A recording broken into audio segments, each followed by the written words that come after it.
호르무즈 공동방위 작전에 합류해 주십시오. 돌아온 답변은 이랬습니다. 상황을 면밀히 검토하고 있습니다. 관계 부처 간 협의가 필요합니다. 결과가 나오는 대로 알려드리겠습니다. 검토, 협의, 결과가 나오는 대로.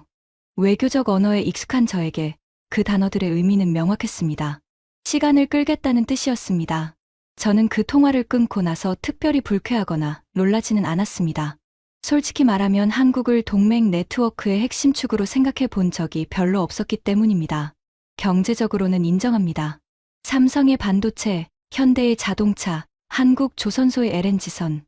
그 분야에서 한국이 세계적인 나라라는 건 누구나 아는 사실이었습니다. 하지만 지정학적으로, 특히 중동이라는 체스판 위에서 한국은 제 머릿속 지도에 거의 표시되지 않는 나라였습니다. 미국이 설계한 안보 우산 아래에서 경제 성장을 누리는 나라. 미국이 시키면 따르는 나라. 그 이상도 이하도 아니었습니다. 그래서 저는 한국의 검토 따위에 크게 신경 쓰지 않았습니다. 어차피 시간이 지나면 다른 나라들처럼 따라올 거라고 생각했습니다. 하지만 핸더슨은 달랐습니다. 스문의 시간이 지나도 한국에서 아무런 답이 오지 않자 핸더슨이 제 사무실로 직접 찾아왔습니다. 그가 제 책상 앞에 서서 물었습니다. 한국은 뭐 하고 있나? 아직 내부 협의 중이라고 합니다. 핸더슨의 눈이 가늘어졌습니다. 일본은 8시간 만에 3,500명을 결정했어. 영국은 하루도 안 걸렸고, 한국이 뭐가 그렇게 복잡해서 스문의 시간이 넘도록 대답을 못하는 거지? 저는 대답하지 못했습니다. 사실 저도 이해가 되지 않았으니까요. 핸더슨이 책상 위에 손을 짚으며 말했습니다. 그 손가락 끝에서 불쾌함이 그대로 전해져 왔습니다. 콜린스, 내가 직접 메시지를 보내지. 48시간. 48시간 안에 구축함을 보내라고 전해. 못 보내겠다고 하면 방위비 협상에서 어떤 일이 벌어질지 직접 경험하게 해줄 거야. 저는 고개를 끄덕였습니다. 솔직히 그때까지는 핸더슨의 판단이 틀리지 않다고 생각했습니다. 동맹이라는 것은 위기의 순간에 옆에 서는 것입니다. 다른 나라들은 전부 응답했는데 한국만 침묵하는 것은 동맹의 의무를 저버리는 행위라고 봤습니다. 저는 서울에 2번째 전화를 걸었습니다. 이번에는 제 목소리에 의도적으로 무게를 실었습니다. 48시간 안에 명확한 답변을 요청합니다.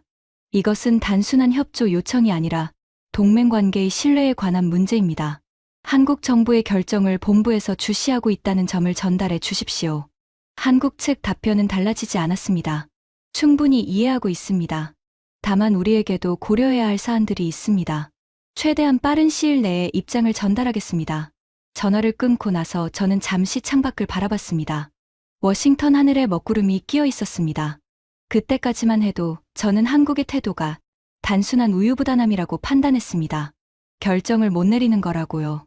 제가 얼마나 틀렸는지 저는 그로부터 며칠 뒤에야 뼈저리게 깨닫게 됩니다. 48시간이 지났습니다. 한국의 답변은 오지 않았습니다. 정확하게 말하면 답변이 온 것은 맞습니다. 하지만 그 내용이 문제였습니다. 한국 정부는 호르무즈 해협의 안정이 중요하다는 점에 공감하며 외교적 해결을 위한 노력에 적극 동참하겠다. 군함 이야기는 한 글자도 없었습니다. 핸더슨이 그 답변을 읽고 나서 회의실 테이블을 손바닥으로 내리쳤습니다. 테이블 위에 놓여있던 펜이 바닥으로 떨어졌습니다. 아무도 그 펜을 줍지 않았습니다. 외교적 해결. 그게 뭐야? 이란한테 가서 제발 문 좀 열어달라고 사정하겠다는 거야? 회의실에 있던 사람들 중 누구도 입을 열지 않았습니다. 핸더슨이 화가 났을 때 끼어드는 것은 자살행위에 가까웠으니까요. 한국은 누구 덕에 이만큼 큰 나라야? 한국전쟁 때 누가 피를 흘렸어? 주한미군 28,500명이 누구를 지키고 있는 건데 그 은혜도 모르고 이런 순간에 뒤로 빠져. 핸더슨의 목소리가 점점 커졌습니다. 얼굴이 붉어지더니 목에 혈관이 붉어져 나왔습니다. 배은망덕이야. 다른 말이 필요 없어. 배은망덕. 저는 그 단어가 과하다고 생각하지 않았습니다. 솔직한 심정이었습니다. 일본조차 3,500명을 보냈는데 한국이 고작 외교적 해결이라니. 동맹으로서 수치스럽다고 느꼈습니다. 그때 화상 연결이 되어 있던 바레인 기지에서 제임스 월터스 제5함대 사령관의 얼굴이 스크린에 떴습니다. 60세. 해군에서 가장 강경한 인물로 알려진 사람이었습니다. 갈색 군복 위에 별 3개가 달려 있었고 그 별만큼이나 차가운 눈빛이 화면 너머로 쏘아져 왔습니다. 핸더슨 차관님, 한 가지 건의 사항이 있습니다. 말해. 한국이 독자적으로 호르무즈에 선박을 보낼 가능성이 있습니다. 이란과의 자체 채널을 통해 통과를 시도할 수도 있어요. 핸더슨의 눈썹이 올라갔습니다. 월터스가 담담한 목소리로 이어갔습니다. 하지만 그 담담함 속에 담긴 내용은 소름이 끼칠 정도였습니다. 만약 한국 선박이 우리 작전 구역에서 독자적으로 움직이다가 공격을 받는 경우 구조 작전에 들어가지 않는 것을 건의합니다. 우리 편에 서지 않은 나라의 선박을 우리 병력을 위험에 빠뜨리면서까지 보호할 이유가 없습니다. 회의실이 조용해졌습니다. 저도 숨을 멈췄습니다. 그 말의 의미를 머릿속으로 빠르게 계산했습니다. 한국 선박이 공격당해도 미국은 모른 척하겠다. 동맹국의 민간 선박이 격침당하는 걸 눈앞에서 지켜보겠다. 그게 월터스의 건의였습니다.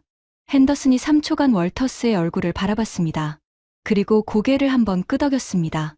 승인하겠네. 저는 그 순간 등줄기가 서늘해지는 것을 느꼈습니다. 하지만 반박하지 않았습니다. 반박할 논리가 없었기 때문이 아니라 그때까지는 그것이 정당한 조치라고 생각했기 때문입니다. 동맹의 호출에 응하지 않은 나라가 그 대가를 치르는 것은 당연하다고요. 회의가 거의 끝나갈 무렵 마지막으로 마이클 프레스턴이 발언을 요청했습니다. CIA 중동 지부장, 55세. 회의 내내 한쪽 구석에서 노트북 화면만 들여다보고 있던 사람이었습니다. 사각턱에 검은 뿔테 안경을 쓰고 있었는데 그 안경 뒤의 눈이 늘 무언가를 계산하고 있는 것 같은 인상을 주는 사람이었습니다. 프레스턴이 노트북을 닫으며 말했습니다. 하나 제안 드려도 될까요? 핸더슨이 턱으로 가리켰습니다. 말해봐. 한국이 이란과 독자 접촉을 시도할 경우 우리는 그것을 제재 위반 혐의로 조사할 수 있습니다. 회의실 안의 공기가 미묘하게 달라졌습니다. 프레스턴이 목소리를 낮추며 이어갔습니다. 한국은행에 묶여있는 이란 자금이 약 70억 달러, 우리 돈으로 9조 원이 넘습니다. 한국이 이란의 독자적 채널을 가동하는 것은 미국 제재 프레임을 무력화하는 행위로 해석할 여지가 충분합니다. 필요하다면 증거를 보강해서라도 조사 명분을 만들 수 있습니다. 증거를 보강해서라도. 저는 그 표현의 뉘앙스를 놓치지 않았습니다. 증거를 만들겠다는 뜻이었습니다. 없으면 만들어서라도 한국을 압박하겠다는 겁니다. 핸더슨이 프레스턴을 바라보며 입꼬리를 살짝 올렸습니다. 보고서 준비해둬. 아직 사용할 단계는 아니지만 카드는 많을수록 좋으니까. 회의가 끝났습니다. 사람들이 하나둘 자리에서 일어나 회의실을 빠져나갔습니다. 저는 마지막까지 자리에 남아 스크린을 바라봤습니다. 호르무즈 해협의 위성 영상이 여전히 실시간으로 돌아가고 있었습니다. 이란 함정들이 해협 입구를 틀어막고 있는 그 영상 위로 빨간 긴급 글씨가 쉴 새 없이 깜빡이고 있었습니다. 그때 제 개인 전화가 울렸습니다.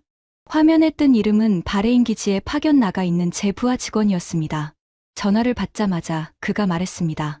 부차관보님, 한국 측에서 움직임이 있습니다. 무슨 움직임? 한국 대사관 참사관이 이란 외무부 관계자와 접촉한 정황이 포착됐습니다. 비공식 채널로 보입니다. 저는 전화를 든 손에 힘이 들어가는 것을 느꼈습니다. 한국이 우리한테는 검토 중이라고 해놓고 뒤에서는 이란이랑 직접 대화하고 있다는 거야? 아직 확인 중이지만 그렇게 보입니다. 전화를 끊고 나서 저는 한동안 움직이지 않았습니다. 분노가 올라왔습니다. 하지만 그 분노 아래에 아주 미세한, 설명하기 어려운 감각이 하나 더 있었습니다. 불안이었습니다. 한국이 무언가 우리가 모르는 카드를 들고 있는 것은 아닌가 하는 근거 없는 불안이었습니다. 저는 그 불안을 무시했습니다. 32년의 경험이 말하고 있었습니다.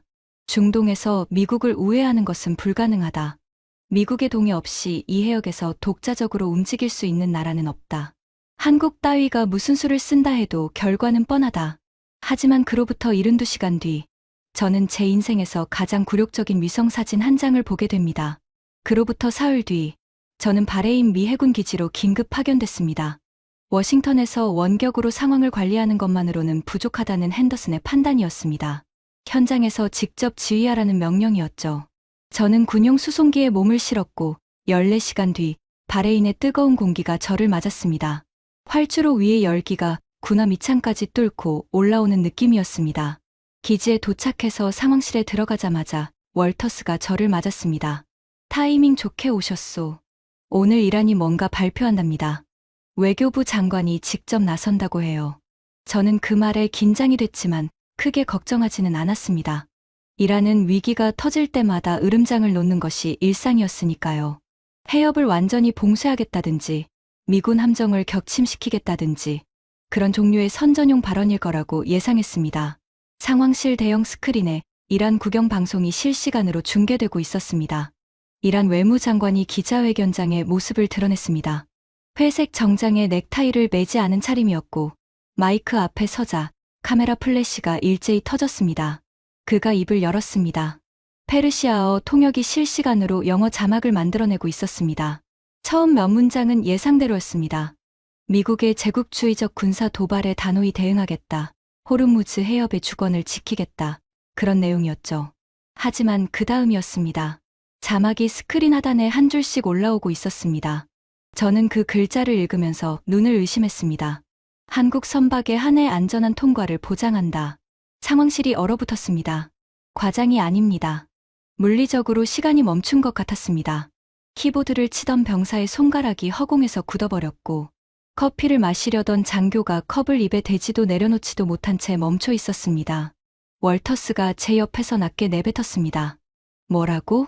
저도 같은 말을 속으로 하고 있었습니다. 통역 오류일 수 있다고 생각했습니다. 상황실 안에 아랍어 전문 통역관에게 즉시 확인을 지시했습니다. 통역관이 10초쯤 집중해서 듣더니 고개를 돌려 말했습니다. 맞습니다. 한국, 대한민국 선박만 통과를 허용한다는 내용입니다. 상황실 안의 공기가 한순간에 바뀌었습니다. 얼어붙었던 분위기가 녹으면서 뭔가 다른 것으로 대체되고 있었습니다. 혼란이었습니다. 스크린에서는 이란 외무장관이 말을 계속 이어가고 있었습니다. 전 세계가 별것도 아니라고 여기는 것을 한국은 해냈습니다. 그것이 사실은 가장 어려운 일이었는데 말입니다. 저는 그 자막을 읽으면서 의자 팔걸이를 잡고 있던 손에 힘이 들어가는 것을 느꼈습니다. 이란이 특정 국가의 이름을 공개적으로 언급하면서 예외를 선언한 것은 제가 아는 한 전례가 없는 일이었습니다. 그것도 한국이라니. 미국도 아니고 러시아도 아니고 중국도 아니고 중동에서 수십 년간 영향력을 행사해온 어떤 강대국도 아닌 한국. 그로부터 몇 시간이 채 지나지 않아 세계가 뒤집혔습니다. 국제 유가가 하루 만에 배럴당 18달러 폭등했습니다. 런던 브렌트유가 120달러를 돌파했고 뉴욕 원유 선물 시장은 개장과 동시에 서킷 브레이커가 발동됐습니다. 호르무즈 해협을 운항하던 유조선들이 하나둘 항로를 틀기 시작했습니다. 보험사들이 이 해역을 전쟁 위험 구역으로 재분류했고 보험료가 하룻밤 사이에 7배로 뛰었습니다. 선사들은 운항 자체를 포기하는 선언을 잇따라 내놓았습니다. 세계 물류가 마비 상태로 접어드는 데는 하루도 걸리지 않았습니다. 하지만 한국 선박은 예외였습니다. 이란이 한국만 콕 찍어서 통과를 보장한다고 공식 선언한 겁니다. 워싱턴에서 전화가 빗발쳤습니다. 핸더슨이 직접 보안회선으로 연락해 왔습니다. 콜린스, 지금 이게 뭔 상황이야? 이란이 우리 동맹국을 이름으로 불러서 예외를 줬다고? 그것도 우리말 안 들은 나라한테? 저는 대답할 말이 없었습니다. 사실이 그랬으니까요. 핸더슨이 전화 너머로 이를 가는 소리가 들렸습니다. 이건 외교적 도발이야. 이란이 우리 동맹 체계를 정면으로 흔드는 거야. 지금 당장 분석 보고서 올려. 전화가 끊겼습니다. 저는 상황실 의자에 앉아 스크린을 바라봤습니다. 이란 외무장관의 기자회견 영상이 반복 재생되고 있었습니다. 한국이라는 단어가 나올 때마다 기자회견장에 있던 기자들이 술렁이는 장면이 계속 돌아갔습니다. 그리고 그때 제 머릿속에 하나의 숫자가 떠올랐습니다. 일본은 3,500명을 보냈습니다. 이란은 일본 선박을 전부 막았습니다. 한국은 0명을 보냈습니다. 이란은 한국 선박만 통과시켰습니다. 3,500대 0점.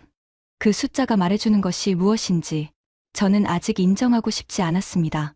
핸더슨은 가만히 있을 사람이 아니었습니다. 이란의 발표가 나온 지 12시간 만에 워싱턴에서 긴급 대책 회의가 소집됐습니다. 저는 바레인에서 화상으로 참여했습니다. 스크린에 워싱턴 회의실이 비쳤는데 분위기가 살벌했습니다. 핸더슨이 자리에 앉아 있었고 그 옆에 프레스턴이 노트북을 펼치고 있었습니다. 핸더슨이 회의를 열자마자 단도직입적으로 말했습니다. 한국을 제재 감시 대상에 올려라. 회의실이 순간 조용해졌습니다. 제재 감시 대상이라는 것은 사실상 적성국에 준하는 감시를 받겠다는 의미였습니다. 동맹국을 그 목록에 올린다는 것은 전례가 없는 일이었습니다. 프레스턴이 기다렸다는 듯이 노트북 화면을 스크린에 띄웠습니다. 한국과 이란 사이의 금융거래, 내역 분석이라는 제목이 붙은 보고서였습니다. 한국은행에 묶여있는 이란 자금 70억 달러를 중심으로 흐름을 추적했습니다. 직접적인 제재 위반 증거는 아직 없지만 한국이 이란과 비공식 채널을 가동한 것 자체가 제재 체제를 약화시키는 행위로 해석할 수 있습니다. 프레스턴이 안경을 고쳤으며 말을 이어갔습니다. 필요하다면 재무부와 협조해서 한국 금융기관에 대한 세컨더리 보이콧 경고를 발동할 수도 있습니다. 삼성이나 현대 같은 기업의 달러 거래에 제한을 거는 겁니다. 저는 화면 너머로 그 장면을 보면서 처음으로 불편함을 느꼈습니다. 한국의 민간 기업을 인질로 잡아서 한국 정부를 압박하겠다는 뜻이었습니다. 삼성의 반도체 수출, 현대의 선박 수주, 한국 은행들의 국제 거래가 한꺼번에 흔들릴 수 있는 조치였습니다. 하지만 저는 그 불편함을 입 밖으로 꺼내지 않았습니다. 핸더슨이 고개를 끄덕였습니다. 준비해둬. 한국이 이란 편에 계속 서겠다면 대가를 치르게 해야지. 회의 중간에 월터스가 바레인에서 추가 보고를 올렸습니다. 현재 호르무즈 해협에 항모전단 3개가 배치되어 있습니다. 이지스 구축함 12척, 잠수함 4척, 항공기 180대. 하루 운용 비용 1,800만 달러. 열흘째 작전 중이지만 이란은 꿈쩍도 안 합니다. 군사적 압박으로는 해협이 열리지 않고 있습니다. 핸더슨의 표정이 굳어졌습니다. 8조 달러가 넘는 해군력을 들이밀었는데 효과가 없다는 보고를 듣는 기분이 어떨지 저는 충분히 상상할 수 있었습니다. 그때 저는 한 가지를 시도해 보기로 했습니다. 이란 측에 직접 접촉하는 것이었습니다. 32년간 쌓아온 중동 네트워크가 있었고 이란 내부에도 비공식적으로 대화할 수 있는 채널이 몇 개 있었습니다. 저는 상황실을 나와 보안이 되는 별도의 공간에서 전화를 걸었습니다. 이란 외무부와 연결이 닿는 중간 접촉자였습니다. 3번 만에 연결이 됐습니다. 미국 국무부입니다. 호르무즈 상황과 관련해 대화 채널을 열 수 있는지 확인하고 싶습니다. 상대방의 목소리는 차가웠습니다. 대화 채널이요? 미국이 항모 3개를 우리 코앞에 들이밀고 있는 상황에서 대화를 하자고요? 저는 최대한 냉정한 목소리로 말했습니다. 상황을 악화시키는 것은 양쪽 모두에게 좋지 않습니다. 합리적인 해결책을 찾을 수 있다고 봅니다. 3초간 침묵이 흘렀습니다. 그리고 상대방이 말했습니다. 미국은 협상 테이블에 앉아 있으면서 뒤에서 미사일을 겨눈 적이 있습니다. 2번이나요. 우리는 그걸 잊지 않았습니다. 전화가 끊겼습니다. 저는 수화기를 내려놓고 한동안 벽을 바라봤습니다. 거절 자체는 예상한 것이었습니다. 하지만 그 말투에 담긴 감정의 온도가 저를 불편하게 만들었습니다. 단순한 거절이 아니었습니다. 쌓인 것이 있는 사람의 거절이었습니다. 같은 날 오후, 일본 외무성도 이란에 접촉을 시도했다는 정보가 들어왔습니다. 결과는 마찬가지였습니다. 이란 측 답변은 한 줄이었다고 합니다. 일본은 미국과 함께 군함을 보낸 나라 아닙니까? 일본의 자위대 3,500명이 오히려 족쇄가 된 겁니다. 미국 편에 서서 군대를 보낸 것이 이란에게는 적대 행위로 찍혀버린 겁니다. 저는 그 정보를 받고 나서 상황실로 돌아와 자리에 앉았습니다. 모니터에는 여전히 호르무즈 해협의 실시간 위성 영상이 떠 있었습니다. 미국 항모전단이 해협 입구에 떡하니 자리를 잡고 있었고 이란 함정들이 그 앞을 가로막고 있었습니다. 8조 달러의 해군력과 수천 명의 동맹군이 투입됐지만 해협은 꿈쩍도 하지 않았습니다. 그런데 한국은 군함 한 척 보내지 않고 그 해협을 통과할 수 있다는 겁니다. 왜? 그 질문이 처음으로 제 머릿속에서 분노가 아닌 다른 감정으로 떠올랐습니다. 순수한 궁금증이었습니다. 저는 그날 밤 잠들지 못했습니다. 바레인 기지의 숙소는 에어컨이 풀가동으로 돌아가고 있었지만 사막의 열기가 벽을 뚫고 스며드는 것 같았습니다. 하지만 잠이 오지 않은 이유는 더위가 아니었습니다. 왜 한국만? 그 질문이 천장을 바라보는 제 머릿속에서 끊임없이 맴돌고 있었습니다. 이란은 세계 모든 나라의 선박을 막았습니다. 미국, 영국, 일본, 프랑스, 호주, 독일. 그 어떤 나라도 예외가 없었습니다. 오직 한국만 빼고요. 군사력 때문은 아닙니다. 한국은 군함을 보내지 않았으니까요. 경제적 거래 때문도 아닙니다. 한국보다 이란과 교역 규모가 큰 나라는 중국, 인도 등 여러 나라가 있었습니다. 정치적 동맹 때문도 아닙니다. 한국은 이란의 공식 우방국이 아니었습니다. 그러면 대체 무엇 때문에? 저는 새벽 3시에 노트북을 펼쳤습니다.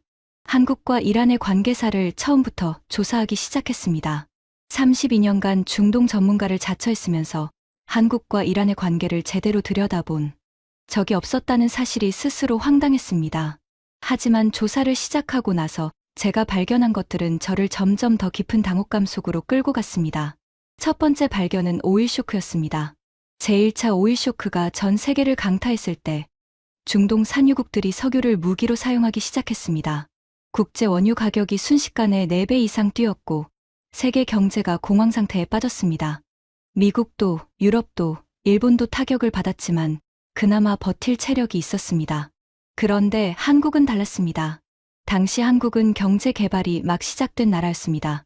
원유 한 방울 나지 않는 나라에서 수입 석유에 전적으로 의존의 산업을 굴리고 있었죠. 석유 공급이 끊기면 공장이 멈추고 발전소가 꺼지고 겨우 쌓아올리기 시작한 산업 기반 전체가 무너지는 상황이었습니다. 그런데 그 위기의 한복판에서 이란이 한국에 대한 원유 공급을 끊지 않았습니다. 다른 나라들에게는 문을 닫으면서 한국에게만은 계속 원유를 보냈습니다. 저는 그 사실을 확인하고 나서 모니터에서 잠시 눈을 떼고 숙소 창문 밖을 바라봤습니다. 바레인 기지의 야간 조명이 사막 위에 인공적인 별빛을 만들어내고 있었습니다. 전략적 계산이었겠지.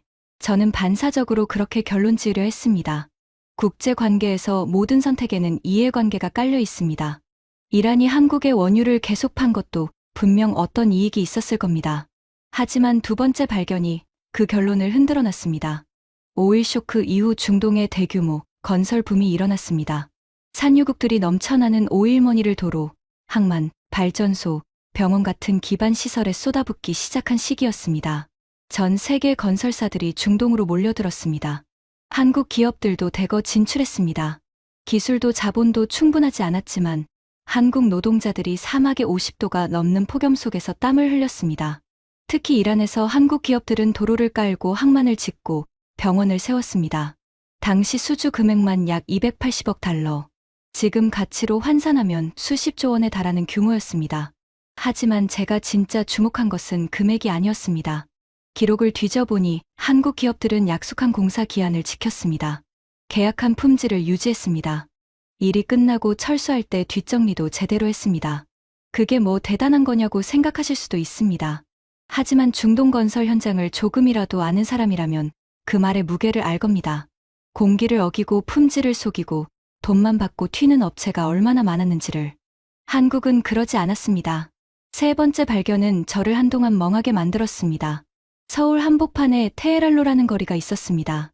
이란의 수도 이름을 딴 거리입니다. 그리고 이란의 수도 테헤란에는 서울로라는 거리가 있었습니다. 두 나라가 서로의 수도 이름을 자기 도시의 거리에 붙여놓은 겁니다. 저는 32년간 중동 전문가였습니다. 이란 제재를 설계하고 호르무즈 작전을 총괄했습니다. 그런데 이란 수도에 서울로라는 거리가 있다는 사실을 그때 처음 알았습니다. 부끄러웠습니다. 하지만 그 부끄러움보다 더 강한 감정이 있었습니다. 당혹감이었습니다. 네 번째 발견에서 저는 의자에서 등을 떼고 앞으로 몸을 숙였습니다. 이란에 대한 국제 제재가 강화되면서 이란이 한국과의 원유 거래를 통해 받기로 한 대금이 한국은행에 묶이게 됐습니다. 약 70억 달러, 우리 돈으로 9조 원이 넘는 금액이었습니다. 제재 때문에 당장 돌려줄 수 없는 구조였습니다. 대부분의 나라라면 어떻게 했을까요?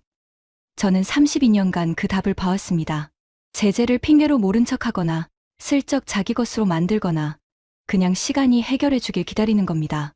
국제관계에서 그런 일은 비일비재합니다. 하지만 한국은 달랐습니다. 한국 정부는 공식 입장을 유지했습니다. 조건이 갖춰지면 반드시 돌려주겠다고요. 그리고 실제로 국제 상황이 변화하면서 조건이 형성되자 한국은 약속대로 움직였습니다. 9조 원을 돌려줬습니다. 말로만 약속하는 나라가 즐비한 국제 무대에서 실제로 행동한 겁니다. 저는 노트북 화면에서 눈을 떼고 숙소 천장을 바라봤습니다. 에어컨 바람이 얼굴을 스치고 있었지만 아무것도 느껴지지 않았습니다. 머릿속이 너무 복잡했습니다. 오일 쇼크 때 원유를 끊지 않은 이란, 건설 현장에서 약속을 지킨 한국, 서로의 수도 이름을 거리에 새긴 두 나라, 9조 원을 돌려준 약속, 50년이었습니다. 50년 동안 두 나라 사이에 이런 역사가 쌓여 있었습니다. 전쟁도 없었고, 군사 동맹도 없었고, 화려한 정상회담도 없었습니다. 그냥 약속을 지키고, 도움을 기억하고, 배신하지 않는 선택을 반복한 겁니다. 저는 그제야 이란 관계자가 전화해서 했던 말이 이해되기 시작했습니다. 미국은 협상 테이블에 앉아 있으면서 뒤에서 미사일을 겨눈 적이 있습니다. 그리고 이란 외무장관이 기자회견에서 한 말도요. 전 세계가 별것도 아니라고 여기는 것을 한국은 해냈습니다. 별것도 아니라고 여기는 것, 약속을 지키는 것, 배신하지 않는 것, 그게 진짜 어려운 일이었다는 걸 32년간 중동에서 일한 저도 이제야 깨닫고 있었습니다. 날이 밝기 시작했습니다. 바레인의 새벽 하늘이 주황빛으로 물들고 있었습니다. 저는 노트북을 닫으면서 한 가지를 더 발견했습니다. 아버지의 말이 떠올랐습니다. 제 아버지는 40여 년 전 국무부 중동국에서 근무했습니다. 이란 이라크 전쟁 시기에 현장을 누빈 사람이었습니다. 아버지가 제게 남긴 한마디가 있었습니다. 제가 국무부에 처음 발을 들여놓던 날 아버지가 한 말이었습니다. 네이선, 중동은 힘으로만 움직인다. 그걸 절대 잊지 마라. 32년간 저는 그 말을 한 번도 의심한 적이 없었습니다. 그 말이 저의 모든 판단의 기초였습니다. 제재를 설계할 때도, 군사작전을 총괄할 때도, 동맹국을 관리할 때도 힘이 곧 답이라는 전제 위에 모든 것을 세워왔습니다. 그런데 지금 그 전제에 금이 가고 있었습니다. 다음 날 오전 상황실에 긴급 보고가 올라왔습니다. 한국 유조선이 출항 준비를 마쳤습니다. 군함 호위 없이 단독으로 호르무즈 해협에 진입할 예정입니다. 상황실이 다시 한번 얼어붙었습니다. 월터스가 모니터를 바라보며 낮게 내뱉었습니다. 미쳤군.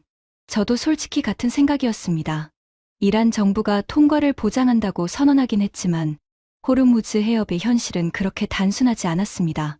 이란 정규군 외에도 통제되지 않는 무장 세력이 해역 곳곳에 산재해 있었습니다. 정부의 약속이 바다 위의 무장 보트에까지 통하는 건 아닙니다. 월터스가 자리에서 일어나며 참모들을 향해 말했습니다. 모니터링은 계속한다. 하지만 개입하지 않는다. 한국이 우리 도움을 요청하지 않았고 우리도 도울 이유가 없다. 그가 잠시 말을 멈추더니 의미심장하게 덧붙였습니다. 한국이 공격당하는 건 우리한테 유리할 수도 있어. 이란의 약속이 허울이라는 걸 증명할 수 있으니까. 그러면 다시 군사적 해결로 주도권이 돌아오지. 저는 그 말을 듣고 뭔가 목구멍에 걸린 듯한 불쾌감을 느꼈습니다. 하지만 입을 열지 않았습니다. 그날 오후 저는 기지 외곽의 통신시설에서 뜻밖의 인물을 만나게 됐습니다. 한국 대사관 소속 박준혁 참사관이었습니다. 48세. 키는 크지 않았지만 눈빛이 단단한 사람이었습니다. 말이 적고 표정 변화가 거의 없고 어딘가 불필요한 에너지를 쓰지 않는 인상이었습니다. 한마디로 저와는 정반대 스타일의 사람이었습니다. 저는 그에게 직접적으로 물었습니다. 지금 한국 유조선이 군함도 없이 들어간다는 게 사실입니까? 박준혁이 고개를 끄덕였습니다. 사실입니다. 이건 자살행위라는 거 알고 있습니까? 이란 정부가 보장한다고 해도 무장 세력까지 통제할 수는 없습니다. 해협에는 지금 미확인 무장보트가 수십 척 활동하고 있어요. 박준혁이 잠시 저를 바라봤습니다. 그의 눈에 불안이나 흔들림 같은 것은 보이지 않았습니다. 우리는 우리 방식이 있습니다. 저는 그 말이 너무 간단하다고 느꼈습니다. 그게 전부입니까? 지금 사람 목숨이 걸린 상황인데 그게 전부라고요? 박준혁이 조용히 대답했습니다. 콜린스 부차관보님, 한 가지만 여쭤봐도 되겠습니까? 뭡니까? 미국은 항모전단 3개를 배치하고 동맹국 1만 명 가까운 병력을 동원했습니다. 열흘이 넘었습니다. 해협이 열렸습니까? 저는 대답하지 못했습니다. 박준혁이 말을 이었습니다. 목소리는 여전히 낮고 담담했습니다. 8조 달러의 군사력으로 열지 못한 문을 우리가 열 수 있을지는 모르겠습니다. 하지만 적어도 우리에게는 노크할 자격이 있다고 믿습니다. 노크할 자격. 저는 그 표현이 묘하게 머릿속에 걸렸습니다. 군사력으로 문을 부수는 게 아니라 노크를 한다. 그것도 자격을 얻어서. 저는 더 이상 말하지 않았습니다. 박준혁도 더 말을 얹지 않았습니다. 그는 가볍게 목례를 하고 돌아섰습니다. 그가 사라진 뒤에도 저는 한동안 그 자리에 서 있었습니다. 사막 바람이 뜨겁게 얼굴을 스쳤습니다. 노크할 자격. 그 말이 자꾸 떠올랐습니다. 다음 날 새벽 4시. 한국 유조선이 호르무즈 해협 진입을 시작했습니다. 저는 상황실에서 실시간으로 모니터링하고 있었습니다. 월터스도 와 있었고 바레인 기지의 주요 참모진이 전부 모여 있었습니다. 워싱턴과도 화상이 연결돼 있었습니다. 핸더슨의 얼굴이 스크린 한쪽에 비치고 있었습니다.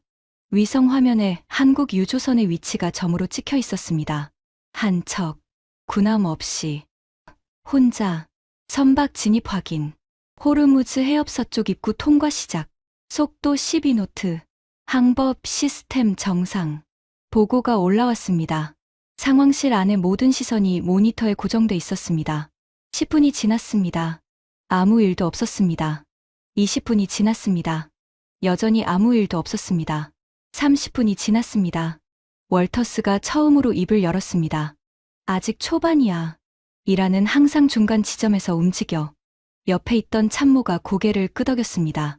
저도 그 판단이 맞을 수 있다고 생각했습니다. 1시간이 지났습니다. 이란 측 움직임 없음. 통신 정상. 선박 속도 일정. 상황실 안의 분위기가 미묘하게 달라지기 시작했습니다. 처음에 긴장이 서서히 당혹으로 바뀌고 있었습니다. 이상하지 않아? 누군가 낮게 말했습니다. 월터스의 미간에 주름이 잡혔습니다. 그가 팔짱을 끼고 있던 팔을 풀더니 모니터에 한 발 더 다가섰습니다. 그때 보고가 올라왔습니다. 이란 해군 함정 2척, 한국 선박 방향으로 이동 중. 상황실 안의 공기가 순간적으로 팽팽해졌습니다. 월터스가 낮게 말했습니다. 시작이군. 저도 몸을 긴장시켰습니다. 이란 함정이 한국 선박을 향해 접근하고 있었습니다. 경고 사격이 올 수도 있고 강제 정선 명령이 올 수도 있었습니다. 위성 화면을 모두가 숨을 죽이고 바라봤습니다. 이란 함정 2척이 한국 선박에 접근 중. 거리 약 3km, 2km, 1km. 그런데 이란 함정이 한국 선박의 양옆으로 나란히 자리를 잡았습니다. 속도를 맞추며 같은 방향으로 이동하기 시작했습니다. 저는 처음에 그 움직임의 의미를 이해하지 못했습니다. 포위하는 건가? 강제 정선시키려는 건가? 보고관의 목소리가 상황실을 꿰뚫었습니다. 이란 해군이 한국 선박에게 안전 항로를 안내하고 있습니다. 교신 내용 확인 중. 안전이 확보된 구역으로 이동하라는 지시입니다. 상황실이 완전히 조용해졌습니다. 공격이 아니었습니다. 안내였습니다. 이란 해군이 한국 유조선을 호위하고 있었습니다. 저는 옆에 서 있던 월터스의 얼굴을 봤습니다. 그의 턱 근육이 잠깐 떨리는 것이 보였습니다. 굳게 닫힌 입, 가늘어진 눈. 그 표정이 무엇을 의미하는지 저는 알고 있었습니다. 예상이 완전히 빗나갔을 때 사람이 짓는 표정이었습니다. 워싱턴 화면 속의 핸더슨도 말이 없었습니다. 입술이 한 번 떨린 것 같았지만 아무 소리도 내지 않았습니다. 저는 모니터를 바라보며 한 가지 숫자를 떠올렸습니다. 미국 항모 3개, 이지스함 12척, 잠수함 4척, 항공기 180대, 동맹군 약 9,500명, 하루 1,800만 달러, 한국 군함 0척, 병력 0명, 비용 0달러. 그리고 지금 이 순간 해협을 통과하고 있는 것은 한국이었습니다. 유조선이 해협 중간 지점을 통과할 무렵이었습니다. 긴장이 조금씩 풀리고 있었습니다. 이란이 호위까지 하고 있다는 사실이 확인된 뒤로 공격 가능성에 대한 우려가 가라앉고 있었죠. 월터스조차 팔짱을 풀고 커피 한 잔을 손에 쥐고 있었습니다. 그때였습니다. 긴급 경보음이 상황실을 가득 채웠습니다. 저는 반사적으로 모니터를 봤습니다. 위성 화면에 새로운 점들이 나타나고 있었습니다. 한국 선박 주변으로 여러 개의 붉은 점이 빠르게 이동하고 있었습니다. 고속보트 다수 접근 확인. 최소 6척. 신원 미상. 이란 정규군 식별 코드 없음. 보고관의 목소리가 날카로웠습니다. 상황실의 공기가 다시 한순간에 얼어붙었습니다. 월터스가 커피잔을 테이블에 내려놓으며 자리에서 벌떡 일어섰습니다. 저건 정규군이 아니야. 비정규 무장 세력이다. 저는 등줄기가 서늘해지는 것을 느꼈습니다. 이란 정규군은 명령 체계가 있습니다. 정부가 한국 선박 통과를 보장했으니 정규군은 그 명령을 따릅니다. 하지만 비정규 무장 세력은 다릅니다. 정부의 통제를 받지 않습니다. 자체 판단으로 움직이고 때로는 예측 불가능한 방식으로 행동합니다. 이란 정부의 약속이 이 세력들에게는 통하지 않을 수 있었습니다. 월터스가 참모를 향해 말했습니다. 한국 선박까지의 거리는 현재 약 8km. 접근 속도로 보아 15분 이내에 사거리 진입합니다. 월터스의 입가에 미세한 변화가 있었습니다. 비웃음이라고 하기엔 너무 짧았지만 분명 뭔가가 스쳤습니다. 그가 상황실을 둘러보며 말했습니다. 내가 뭘 했어. 이게 진짜 중동이야. 약속, 신뢰. 이 바다에서는 총알이 약속이고 미사일이 신뢰야. 저는 그 말을 반박하고 싶지 않았습니다.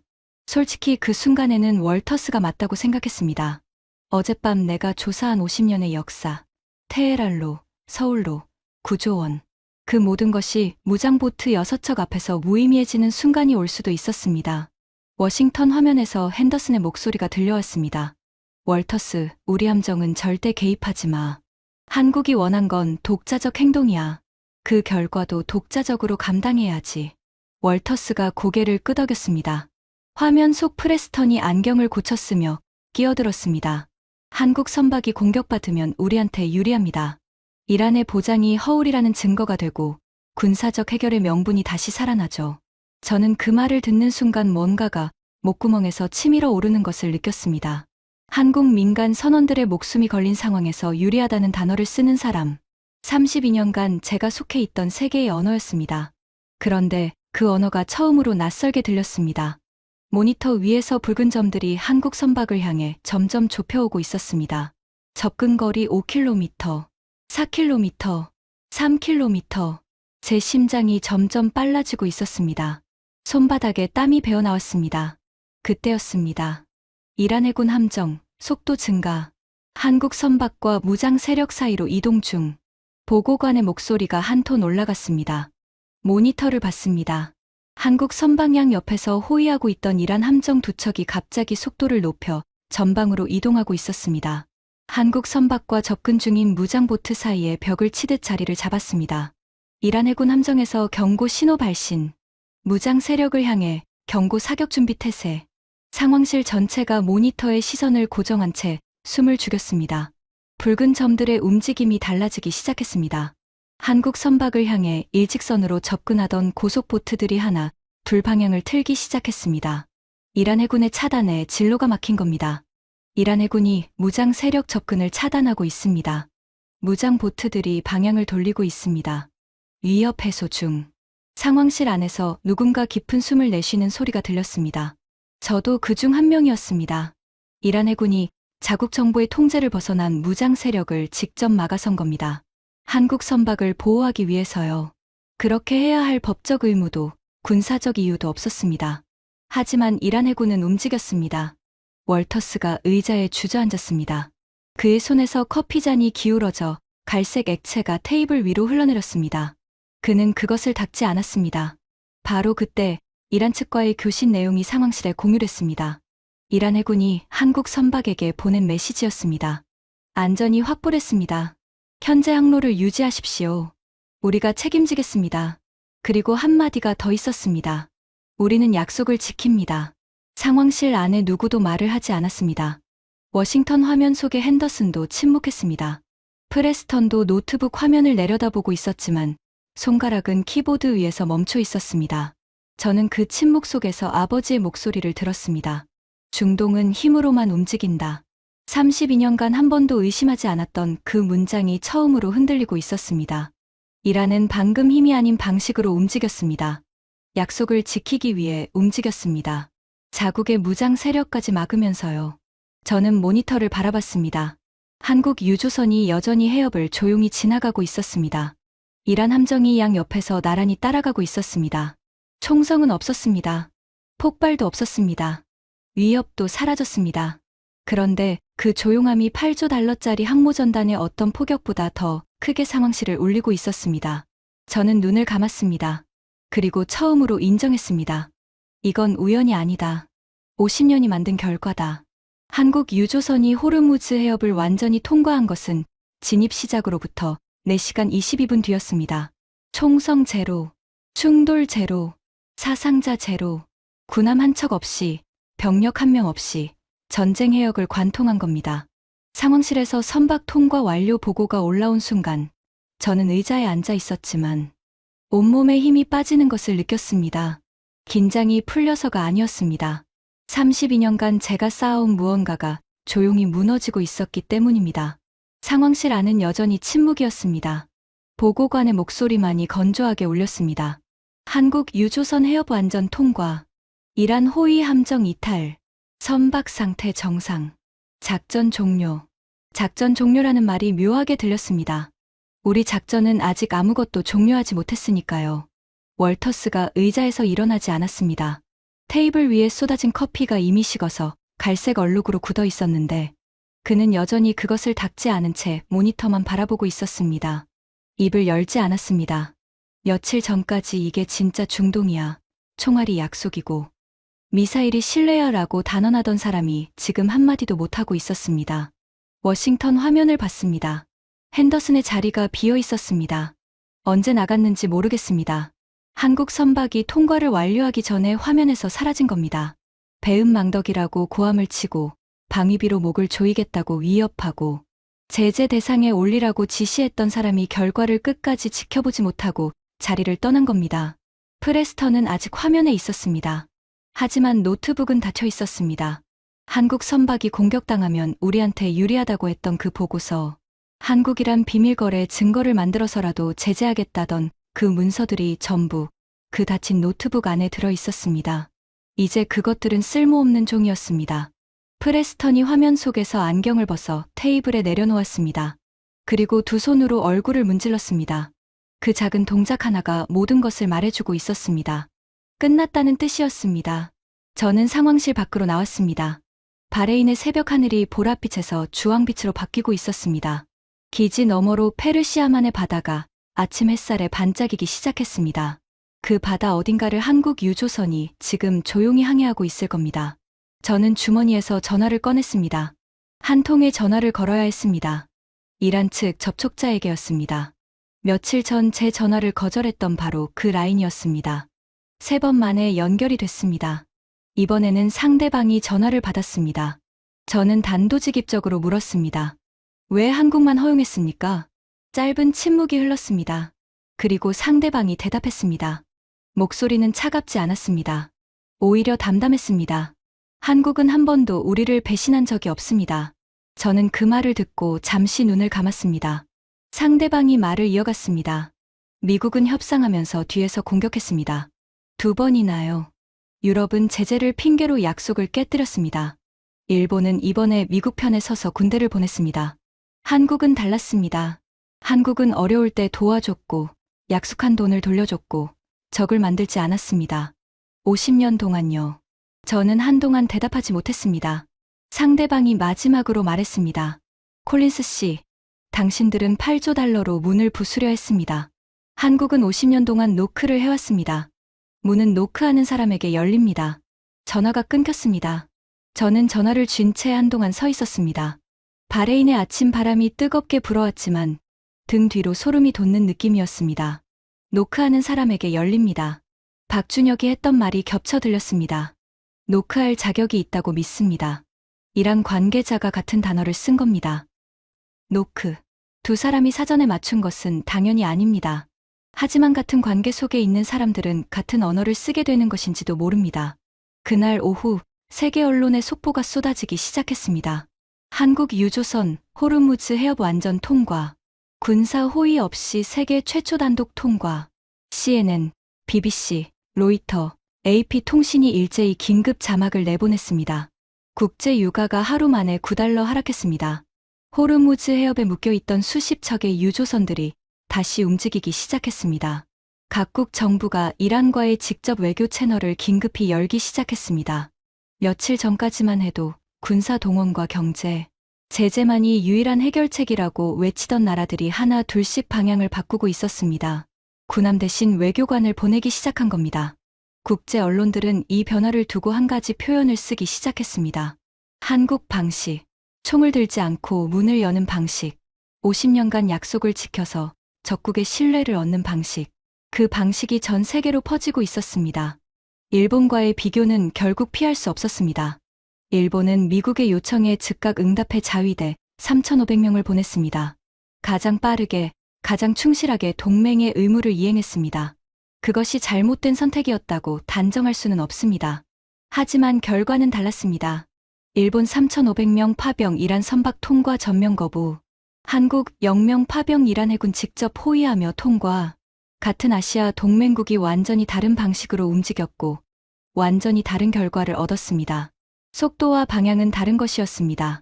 가장 빠르게 움직인 나라가 가장 올바른 결과를 얻은 것은 아니었습니다. 한국은 느렸습니다. 침묵했습니다.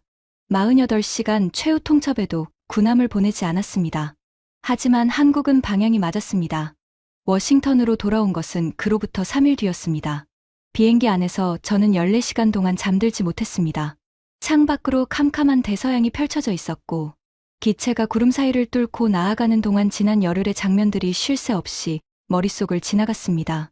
핸더슨이 테이블을 내리치며 배은망덕이라고 고함치던 순간, 월터스가 격침돼도 구조하지 말라고 명령하던 순간, 프레스턴이 증거를 만들어서라도 한국을 압박하겠다고 제안하던 순간, 그리고 그 모든 것이 무의미해진 순간, 이란 해군이 한국 선박을 호위하는 위성사진, 무장 세력을 막아서는 이란 함정, 우리는 약속을 지킵니다라는 교신, 그리고 상황실의 침묵. 저는 비행기 좌석에 등을 기대고 눈을 감았습니다.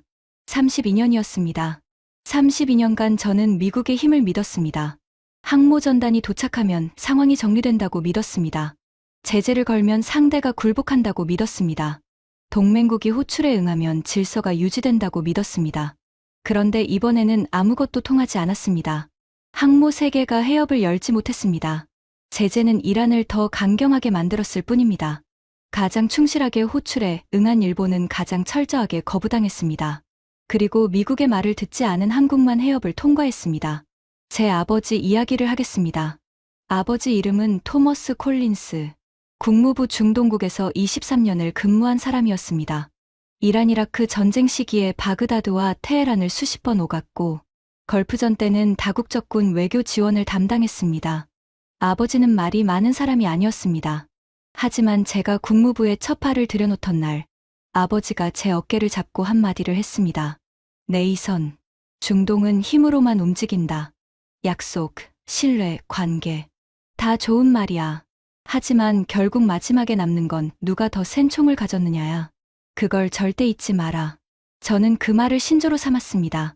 32년간 단 한 번도 의심하지 않았습니다. 제재를 설계할 때도, 군사작전을 계획할 때도, 동맹국을 압박할 때도 더 센 총을 들이밀면 상대가 움직인다. 그것이 제 모든 판단의 기초였습니다. 아버지가 틀렸다고 말하는 것은 아닙니다. 아버지 시대에는 그것이 맞았을 수도 있습니다. 하지만 지금 저는 아버지가 보지 못한 것을 봤습니다. 8조 달러짜리 해군으로 열지 못한 해협을 50년간 약속을 지킨 나라가 열었습니다. 세계 최강의 군사력 앞에서 꿈쩍도 안 하던 이란이 군함, 한 척 없는 한국의 유조선에게는 해군까지 붙여서 호위해줬습니다. 자국의 무장 세력까지 막으면서요. 힘으로만 움직이는 줄 알았던 중동이 약속 앞에서 움직였습니다. 워싱턴에 도착한 뒤 저는 곧장 국무부로 가지 않았습니다. 집으로 갔습니다. 서재에 들어가서 책장 맨 윗칸에 올려놓았던 아버지의 오래된 노트를 꺼냈습니다. 갈색 가죽 표지가 달아서 속살이 드러나 있는 낡은 노트였습니다. 아버지가 23년간 중동에서 기록한 메모들이 빼곡하게 적혀 있었습니다. 저는 그 노트를 수백 번 넘겨봤지만 한 번도 의문을 품은 적이 없었습니다. 첫 페이지를 펼쳤습니다. 아버지의 손글씨로 적힌 문장이 눈에 들어왔습니다. 힘이 곧 질서다. 힘이 없으면 발언권도 없다. 저는 그 문장을 한참 바라봤습니다. 32년간 제 인생을 지배한 문장이었습니다. 그리고 저는 그 문장 옆에 여백의 펜을 가져갔습니다. 물음표 하나를 적었습니다. 아버지의 문장에 물음표를 붙인 것은 처음이었습니다. 그날 밤 저는 서재에서 오래도록 앉아 있었습니다. 창밖으로 워싱턴의 가을비가 내리고 있었습니다. 빗방울이 유리창을 타고 줄줄이 흘러내리는 것을 바라보면서 지난 열흘을 정리했습니다. 미국은 힘으로 해협을 열려 했습니다. 일본은 미국의 힘에 편승해서 해협을 열려 했습니다. 둘 다 실패했습니다. 한국은 달랐습니다. 한국은 50년 전부터 준비하고 있었습니다. 그것이 준비였는지 한국 스스로도 몰랐을 겁니다.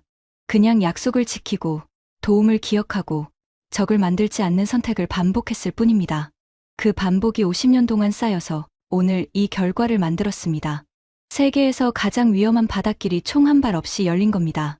박준혁 참사관이 했던 말이 다시 떠올랐습니다. 우리에게는 노크할 자격이 있다고 믿습니다. 자격. 그 단어의 무게를 저는 이제 이해합니다.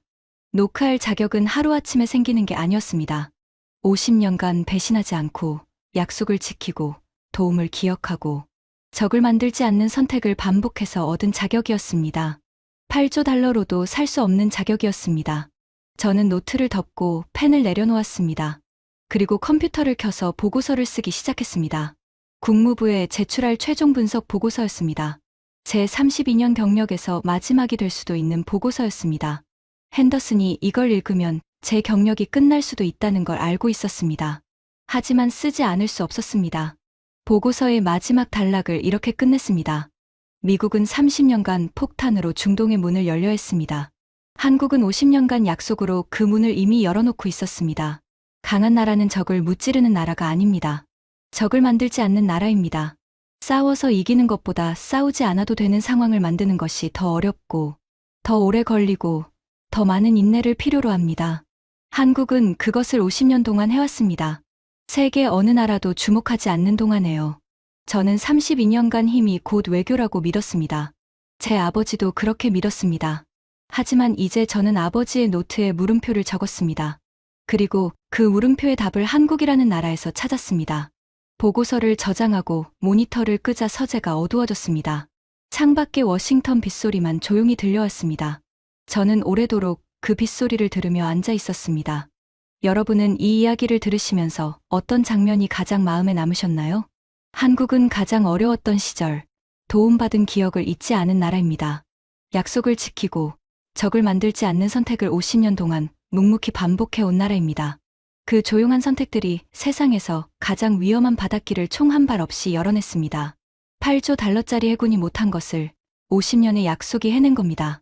오늘도 한국은 말보다 행동으로, 힘보다 신뢰로 세계 속에 자신의 자리를 만들어가고 있습니다. 여러분은 이 이야기를 들으시면서 어떤 장면이 가장 마음에 남으셨나요? 한국은 가장 어려웠던 시절, 도움받은 기억을 잊지 않고 50년 동안 약속을 지켜온 나라입니다.